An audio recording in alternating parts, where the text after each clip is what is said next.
Hello everyone, स्वागत छ हाम्रो युट्युब च्यानल रुविश क्रिएसनमा। आजकल अलिकति भिडियोज हाल्न सकिरहेको छैन, त्यसको लागि माफ पाऊँ।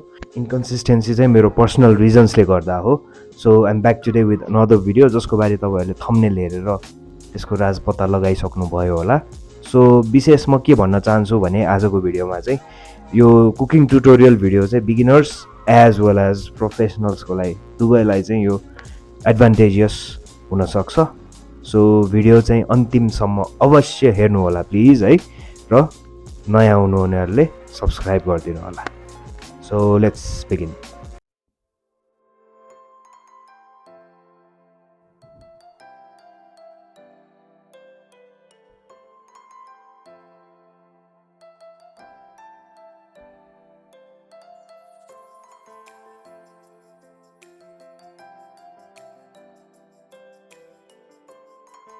So the first and foremost step चाहिँ दुईवटा प्याज काट्ने, यसरी मजाले चाहिँ यसलाई चाहिँ ढ्याकढ्याक गर्ने।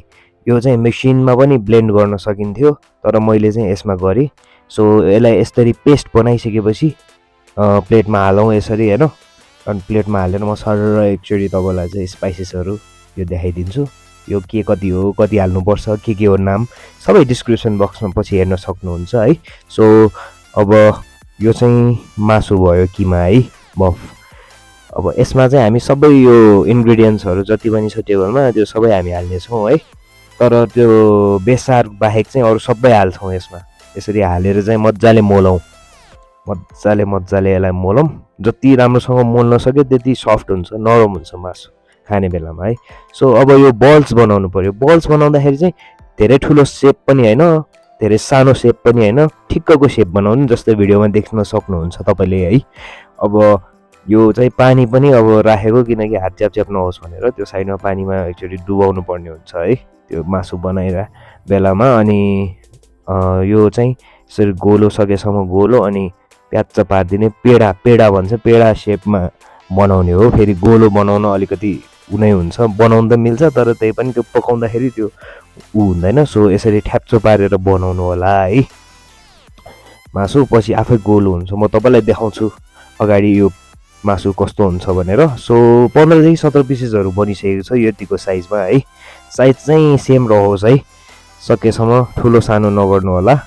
सो अब तेल हालौँ। तेल अब मासुको हिसाबले नै हाल्छौँ, यति उति भन्ने हुँदैन होइन, ठिक्कको हालौँ। अनि मेथी चाहिँ अब हाफ टिस्पुन पड्काम।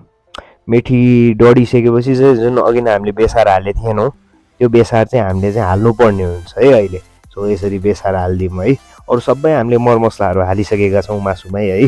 अनि यसलाई म्यारिनेट पनि गरेको थियौँ अघि न। सो यसरी मिलाएर हालौँ है। अब यो भाँडो ठिक्कको छ, धेरै सानो पनि छैन ठुलो पनि छैन। सो यसरी ठिक्कको मिलाएर हालौँ। 1 2 3 4 5 6 7वटा मात्र भयो। अब ओभरल्याप गर्दा पनि हुन्छ माथिबाट यसरी, त्यो ओभरल्याप गर्दा पनि केही फरक पर्दैन, जस्ट बिग्रिनु भएन। यसलाई चाहिँ नि यसरी चट हालेर चाहिँ नि हल्का मात्र हाल्ने हो, धेरै फ्राई पनि गर्नु पर्दैन होइन। मजाले यसरी मिलाएर हाल्नु होला। र यसलाई एकैचोटि के गर्ने भनेपछि छोपिदिनु, यसलाई चाहिँ छोपिदिइहाल्नु है तपाईँले। यसलाई चाहिँ छोप्नु अगाडि चाहिँ अलिकति त्यो गार्लिक मिसेको, लसुन मिसेको पानी अलिकति हालौँ है। अलिकति हालेर त्यसपछि चाहिँ 5 मिनटको लागि चाहिँ छोपिदिनु। रुको जरा, सबर करो। सो 5 मिनटपछि यस्तो भएको छ। अब झोल त सुकेको छैन होइन। झोल चाहिँ अब कोहीलाई चाहिँ अलि यसरी नै पनि मनपर्ने हुन्छ है, किनभने टेस्टी नै हुन्छ क्या, यसरी पनि नमिठो चाहिँ हुँदैन। तर मेरो केसमा अब तपाईँहरूलाई थाहै छ है, धेरै यसरी झोल भएको पनि मलाई मन पर्दैन। मलाई चाहिँ ग्रेभी बनाउनु छ। एक्चुअली यो ग्रेभी नै बनाउनु छ हामीले यो डिसलाई है। झोल राखेर बनाउनु हो भने यतिको पनि ठिक छ, यसमा गोलबेडा हालेर पनि गर्न सक्नुहुन्छ है। तर होइन, यसलाई अझै सुकाउने हो भने यसरी सुकिन्छ। र यो चाहिँ हाम्रो लगभग बनिसक्यो।